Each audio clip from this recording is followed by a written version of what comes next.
If what we have is a picture of a photocopy, paano po natin malalaman kung gaano kaluma nga yung papel na yon? Ninyo, ikaw, attorney, kung sabihin mo na never nag-exist yung papel na yan, yan ay gawa-gawa lang. Maniwala kaya ako sa'yo? Yung nature ng papel, kahit na photocopy lang yan, paano lalabas yung soft copy kung walang hard copy? Tingnan mo yung nature ng papel. Tingnan mo, kung sabihin mo, new file yan, that's an old file. Tingnan mo yung color ng papel. If what we have is a picture of a photocopy, paano po natin malalaman kung gaano kaluma nga yung papel na yon? Oh, anong sinisirox niya? Kung ano kinukopyahan kung wala yan? Kung hindi yan existing. If you're going to say na hindi totoo yung papel na yan, para na rin sinabi mo na ako'y nauto ni Morales. Kasi sinabi ko naman talaga, totoo. Makita mo na yung papel, oh. Discolored. Andyan yung papel na yan. Your Honor, as Ako'y naniniwala na may papel na ganyan talaga. Despite the fact na soft copy lang yan. Paano magkakaroon ng soft copy kung wala yung papel na yan? Recording in Diba? progress. Very clear yung papel. Brown na nga, oh, sa kalumaan niya. Iulit, oh, tingnan mo. Mga stain sa baba, oh. Pwede ba yung i-computer generate yan? Yung papel na yan, i-imbintuhin mo yan? Pati yung butas doon sa puncher? Just one, physical examination of the papel. Although, Xerox lang yan. Pero yung original na papel yan, tingnan mo. Lumang papel talaga yan.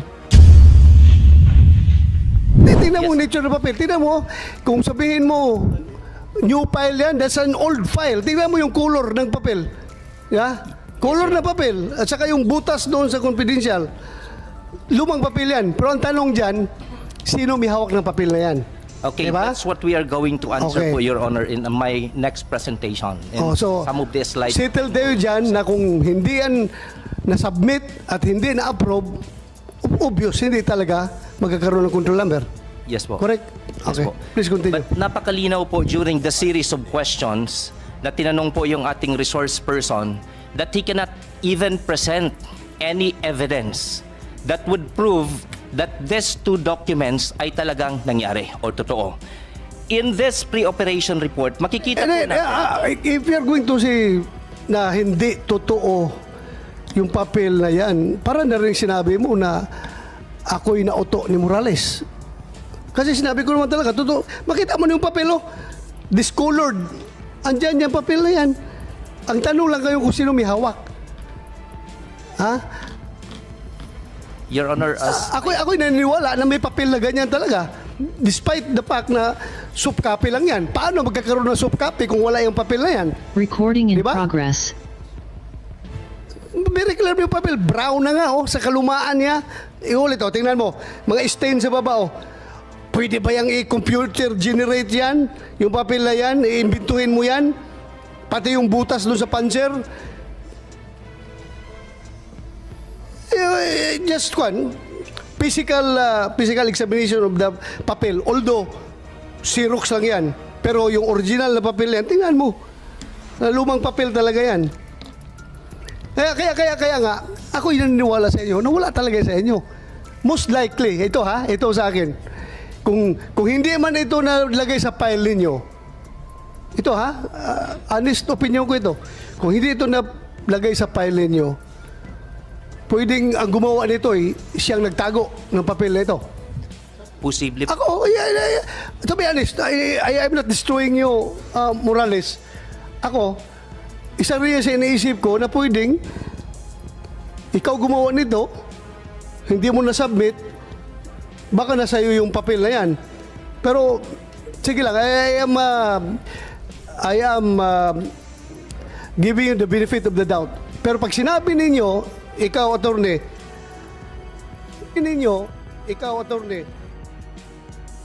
Kung sabihin mo na never nag-exist yung papel na yan, yan ay gawa-gawa lang. Maniwala kaya ako sa'yo? Yung nature ng papel, kahit na photocopy lang yan, paano lalabas yung soft copy kung walang hard copy?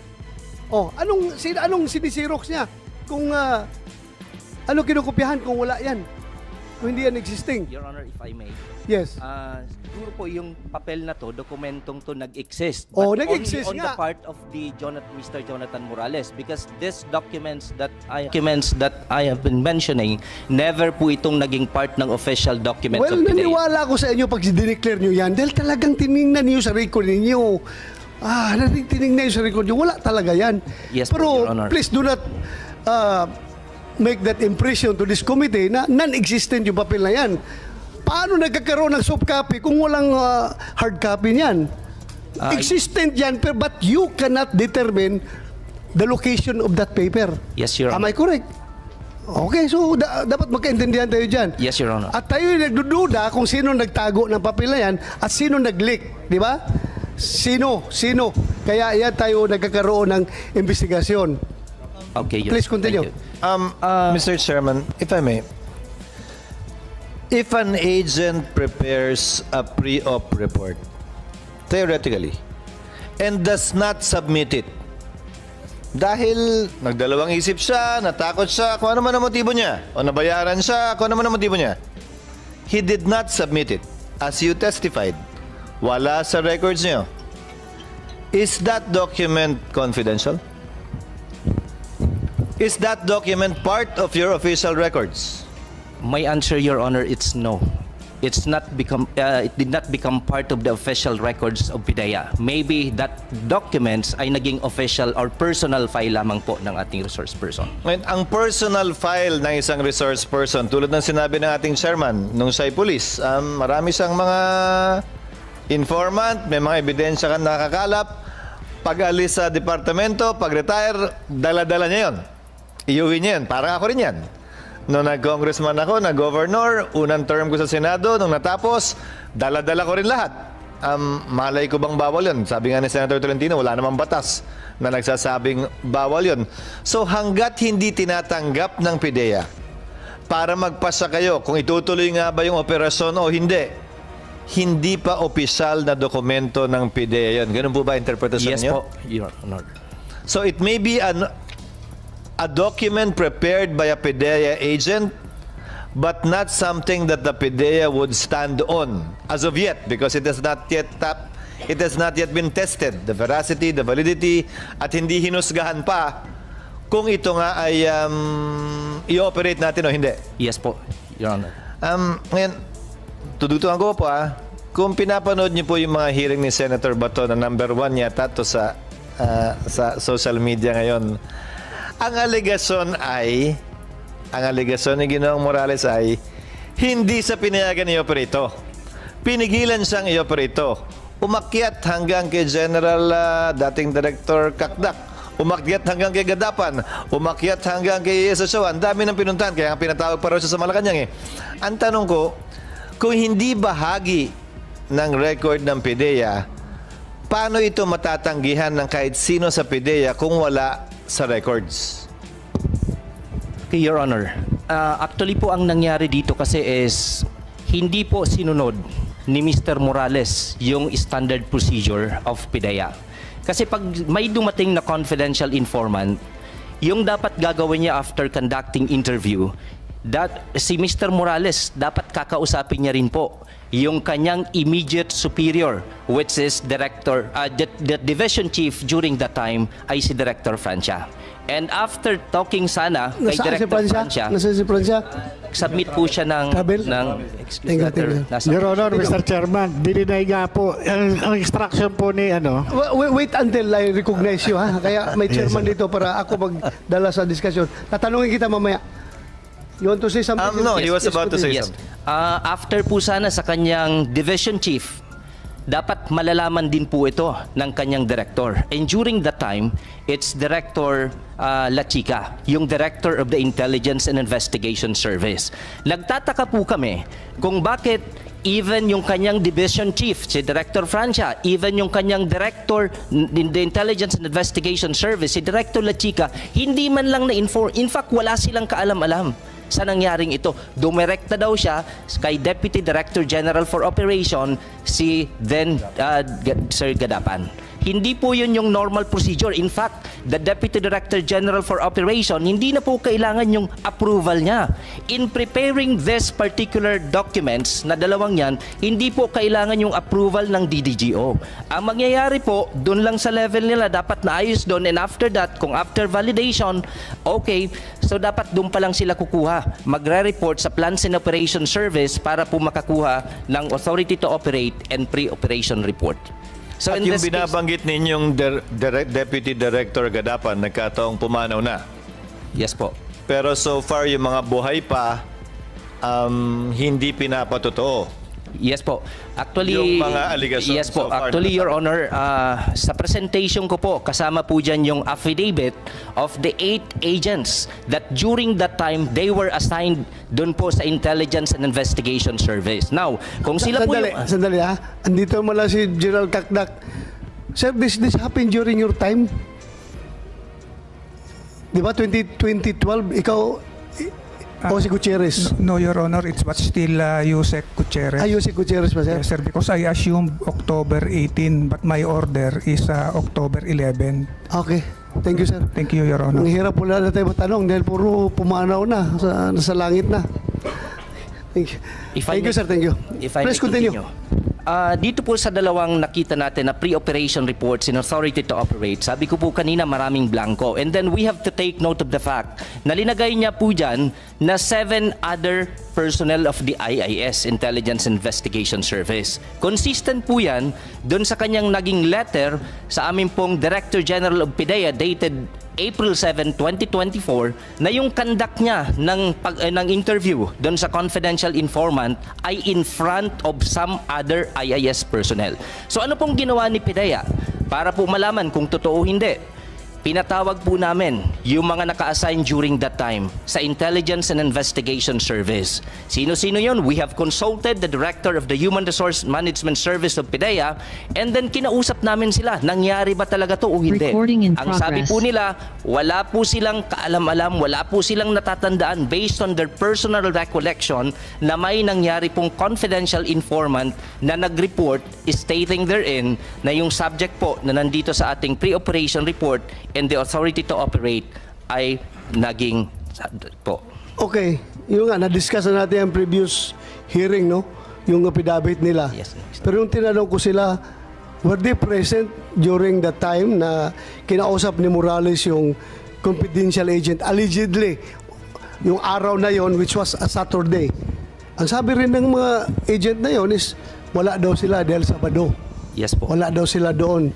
So tinanong ko pa nga, ano magiging implication nitong affidavit nyo doon sa pag-disclaim sa claim ni Morales na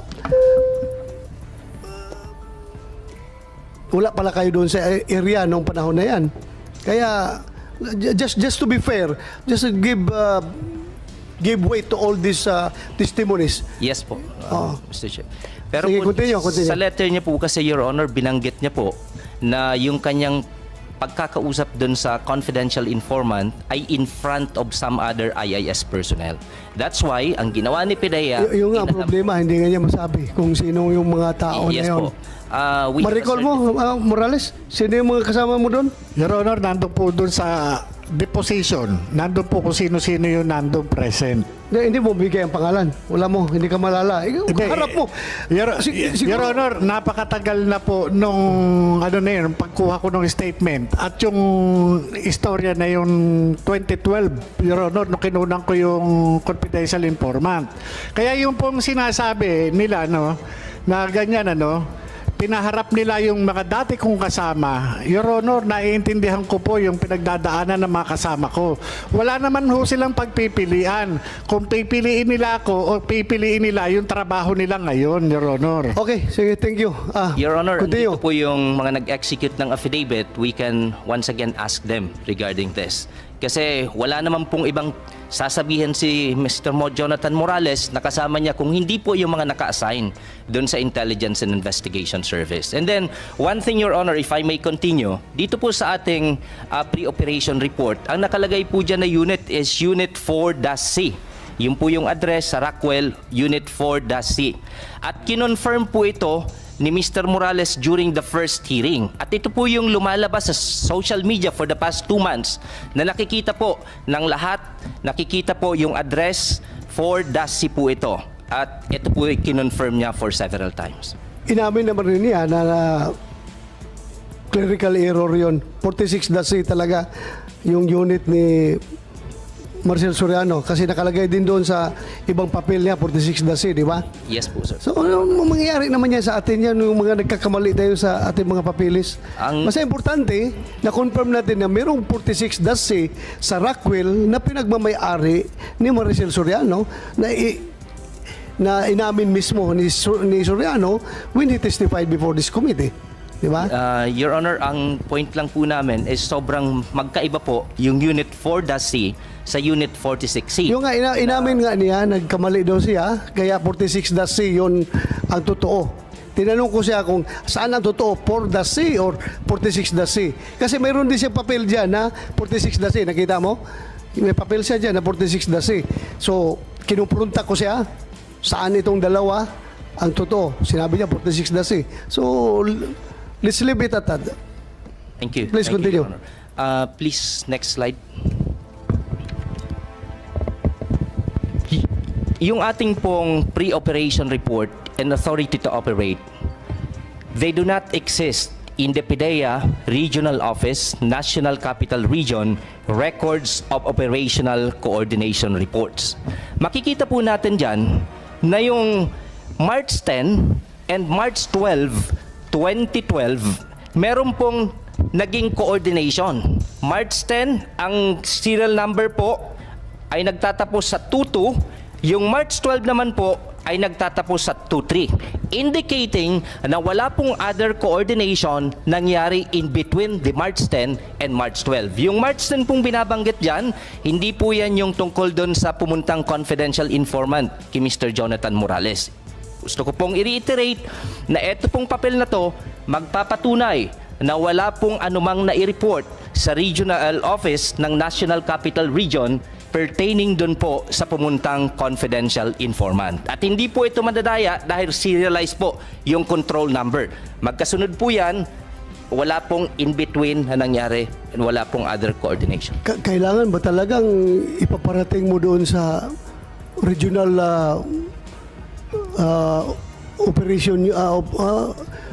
regional operation center kapag may magpunta sa iyo na informant? Ganun ba? Your Honor, lahat po ng coordination. Hindi, it's not about coordination. This is about yung paglapit ng tao sa iyo. Ikaw, may confidential informant ako. Pupunta ako sa iyo, sir. May impormasyon ako na ganito. I-report mo kagad dyan sa Regional Operation Center na may pumunta sa akin na informant? Is that the way it is? Hindi po diretso, Your Honor, after na po ma-process. O after nga ma-process. So after ma-process. Yes po. Sige, continue. Thank you, Your Honor. Next slide, please. These documents do not exist in the records of the National Operations Center of PIDEA. So katulad ng nakita natin sa previous slide, the serial number dun sa March 10 and March 12, 2012 ay magkasunod. Yung isa nagtatapos po sa numbers 11 at yung kasunod po nagtatapos po sa numbers 12. Ibig sabihin, I think I get your point. I get your point. The mere fact na wala siyang control number, wala talaga. No use discussing all these things. Yes. Kasi wala naman talagang control number yon. Paano natin ikumpara? Walang control number dahil na-disapprove, hindi natuloy yung operation, di ba? Yes, Your Honor. So, Just to there's prove, no Your choice, there's no use discussing this. Dahil, to start with, yung papel na pinapakalat sa social media, wala talagang control number. yeah, I'm just presenting this, Your Honor, just to prove that these documents ay hindi po talaga naging official documents of PIDEA. Ay, hindi naman talaga. Naniwala ako sa inyo na hindi talaga. Thank you, Your Honor. Naniwala ako. No need of explaining it. Kayo lahat nagsasabi sa akin na hindi official document yan. Wala, naniwala ko. Hindi mo talaga makita yan doon. Saan mo makita yan? Hindi mo makita yan. Kahit Thank- na anong hanap ninyo. Thank you, Your Honor. Pero, siguro naman, kayo lahat mag-agree sa akin na yung soft copy na yan, meron talaga yung papel na existing na hard copy na kinopya ng Xerox. Ha? Everybody agree with me? Ha? Your Honor, actually, kung makikita natin yung pre-operation reports at authority to operate na sobrang medyo malabo at maraming information yung natanggal, kahit sino po sigurong dating PIDEA employee or lalong-lalo na PIDEA agent po pwede pong gawin yan. Madali lamang po yun, lalong-lalo na kung yung taong yung meron po siyang... You mean to say, yung ganong kaluma na papel, pwedeng gawin ngayon? O existing yan noon? Anong klaruhin natin? Pwede po kasi, Your Honor, that's because of paulit-ulit pong na-photocopy. Parang it appears na parang... Mr. luma Chairman, po siya. Mr. Chairman, if Yes, I may. go ahead. I did not attend the first hearing and did not attend the entirety of the second hearing, but I know for a fact it's a photocopy. It's a picture of a photocopy is what we have. If what we have is a picture of a photocopy, paano po natin malalaman kung gaano kaluma nga yung papel na yon? Na may butas, meaning nasa folder dati. Pero paano ho natin malalaman kung brown na yung papel, kung luma na yung papel, if what we have on hand, without former Agent Morales presenting the original, if he has it, how did we find out that it is an old piece of paper? Paki-flash nga yung papel na yan. Paki-flash ulit yun, yung papel. Paki-flash. Especially referring to the color, Sige, Mr. yung Chairman. color kanina. Sana yun. O yan o. Yan, tingnan nyo. Yung mga markings na yan, sa kalumaan na yan, at saka nabasa-basa na yan siguro. Mr. Chairman, I went to the College of Law. I would photocopy at least about 100 volumes of SCRA. Depende ho dun sa Xerox eh. May Xerox na maganda. May Xerox, so yung mas murang Xerox, mas pangit eh. Yung mamisong Xerox nun, clear eh. Well, magkakaroon din ng kanya-kanyang Yes, I agree, but opinion nito. Pero ako, nag-retire ako sa PNP. Kung tingnan mo yung mga second lieutenant pa ako na file, ganyan na ganyan talaga tingnan ngayon eh. Ganyan na ganyan talaga, yung mga color na yan. So kaya nga sinabi ko, existing yung file na yan. Kasi paano nga nagkakaroon ng soft copy kung hindi, walang kinopyahan dyan. Yun lang sa akin. But when you say na non-existent sa file niyo yan, wala talaga. Naniwala ako sa inyo. Pero kung totoo yan o hindi, I bet may bayag. Totoo yan. Pero ang tanong, sino may hawak? Posible pa na si Morales may hawak niyan at siya ang nagpakalat niyan. To be frank about it, isa yan sa mga pagdududa na iniisip ko, Jonathan Morales, na Yes, Your pwedeng Honor. ikaw. Ang ano nga, Your Honor, Mr. Chairman, kaya lang ako napunta rito as resource person dahil nga nung sumulat ako sa kanila, sinabi ko na wala akong kinalaman dyan sa nilabas ng vlogger kasi kinontak lang din sir ako ng kasama ko sa PIDEA. Yung nga, Kaya ko lang din nalaman. yung nga problema, hindi pa pinakita yung pangalan mo dyan, hindi pa nakita yung signature mo, sumulat ka agad sa PIDEA na claiming Yes, sir. ikaw Dahil ang nga, gumawa. Ikaw ang gumawa. Yes, sir. Your Honor, dahil tanda ko naman talaga na ako talaga yung nag-imbestiga doon sa confidential informant. Alam nila yan, sir. Alam nila. Dinideny lang nila ngayon. Anyway.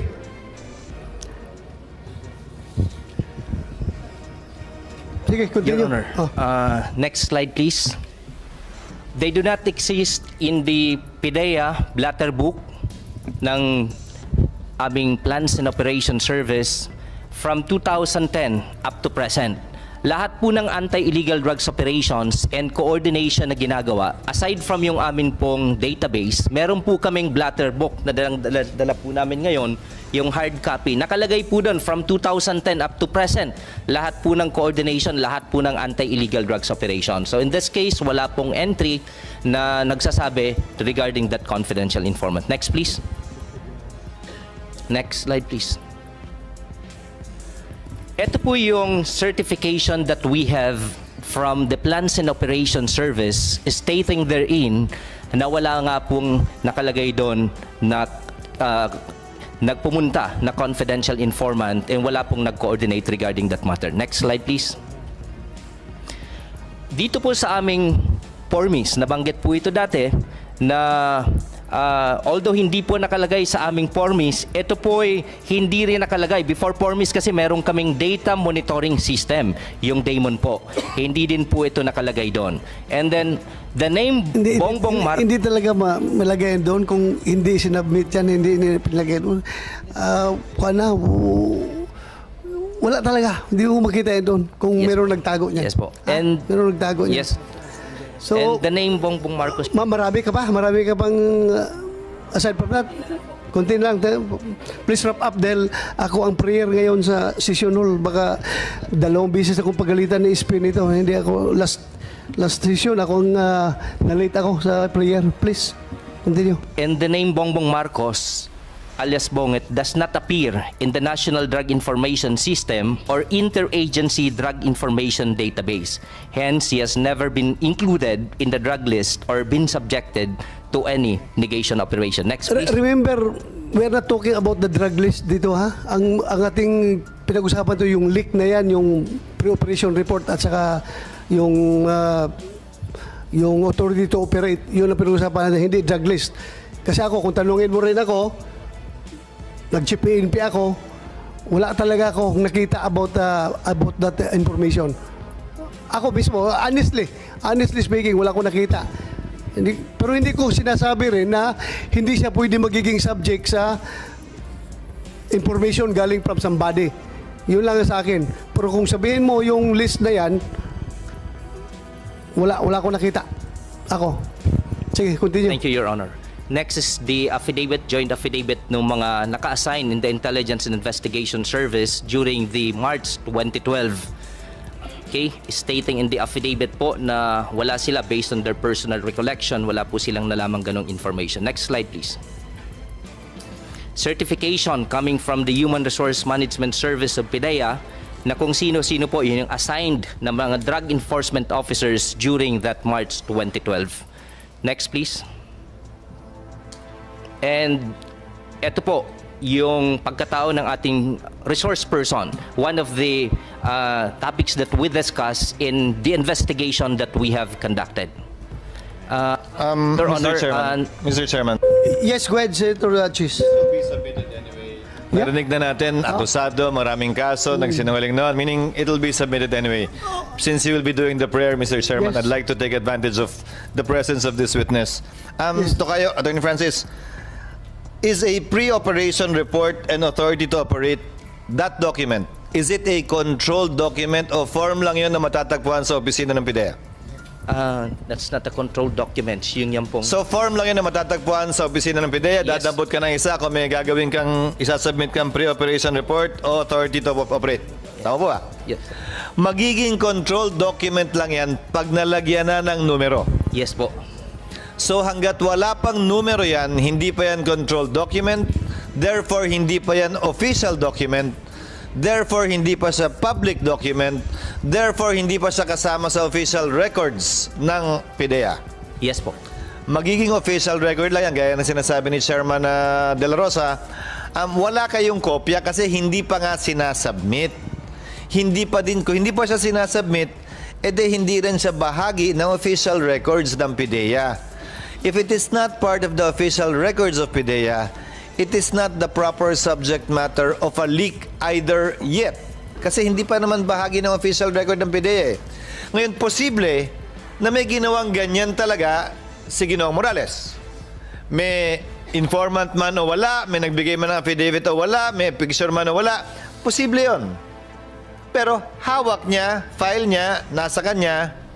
Sa puntong yon, since you're an attorney, Francis, public document na ba siya o hindi pa? O dahil sa officer agent ng PIDEA, may tuturing ng public document siya?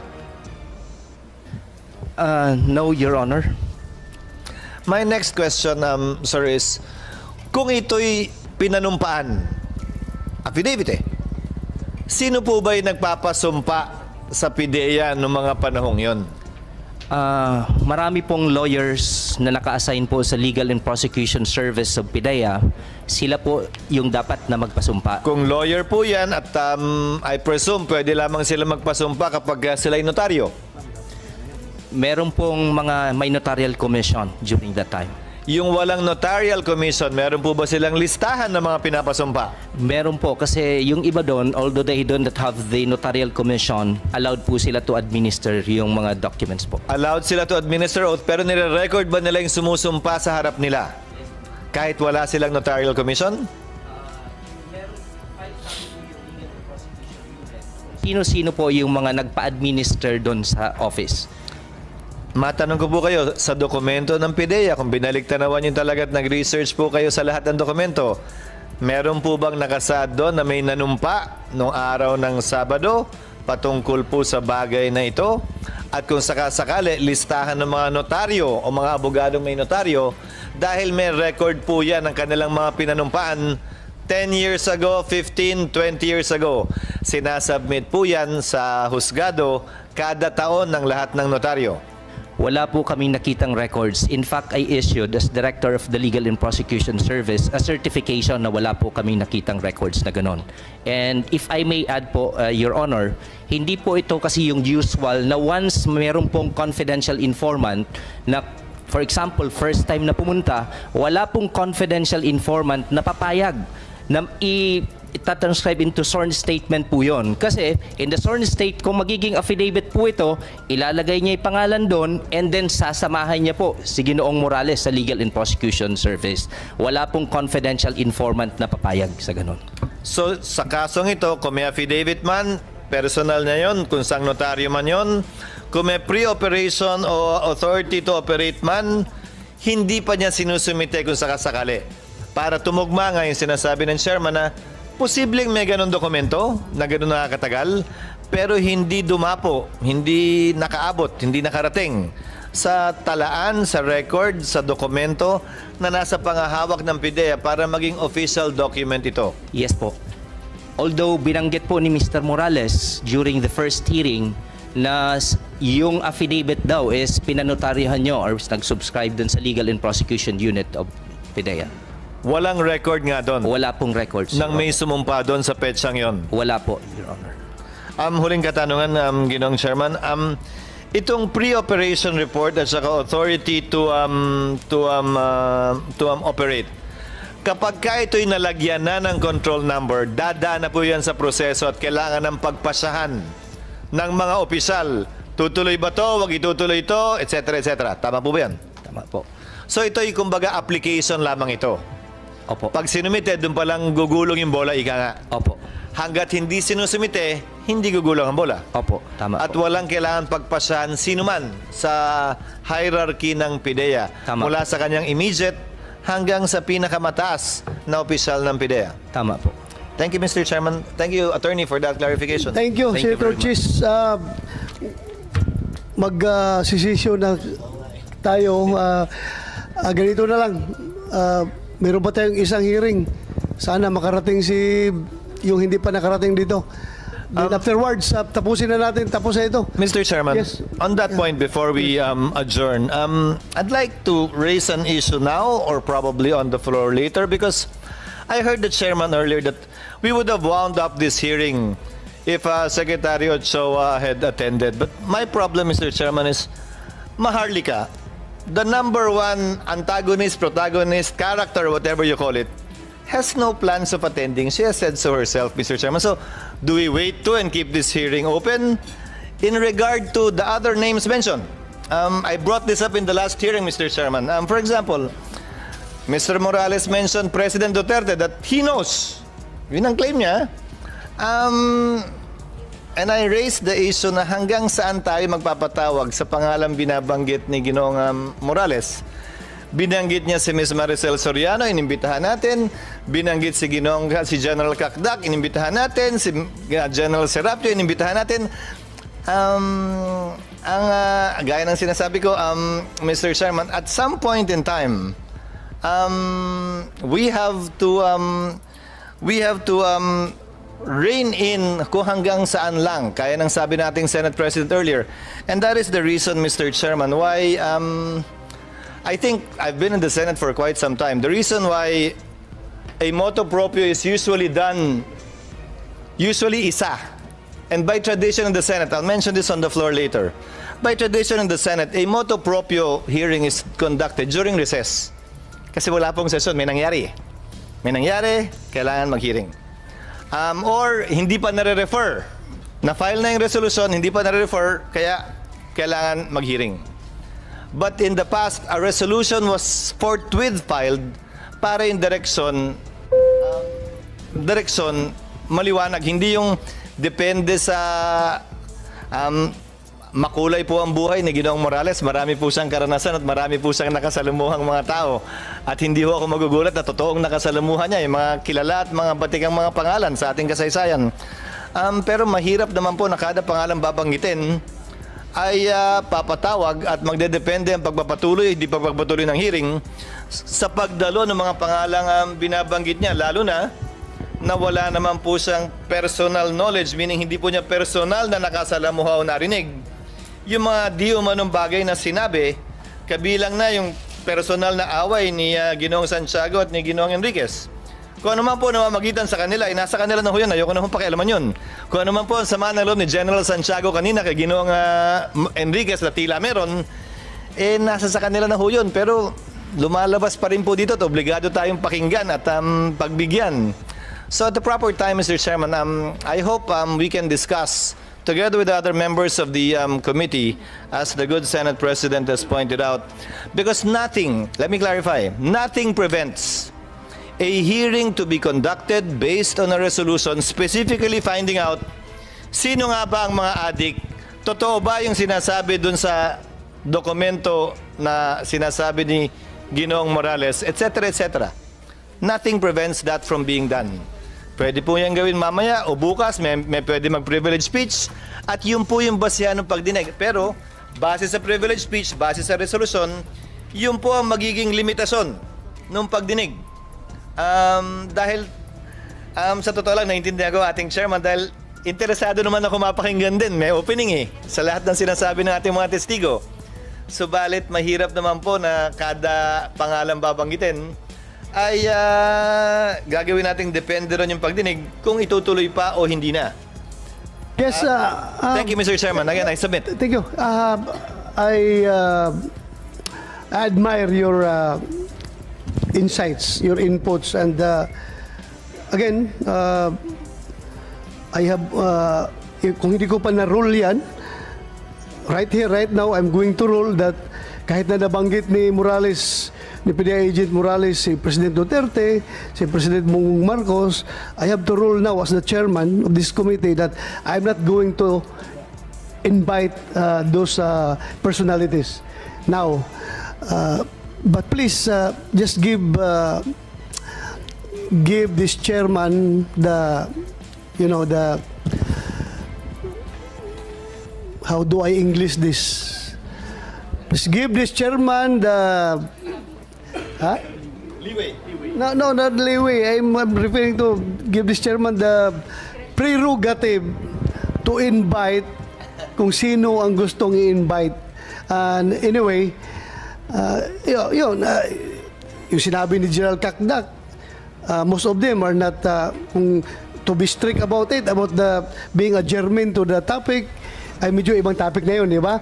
But still, we have gained some insights coming from his statements as far as the drug situation of the Philippines is concerned. So nagpasalamat pa rin ako sa sinasabi ni General Kakdak. Kasi, again, we are testing the credibility of our resource person. Nandun yun sa sinasabi ni General Kakdak. We can get some insights from that.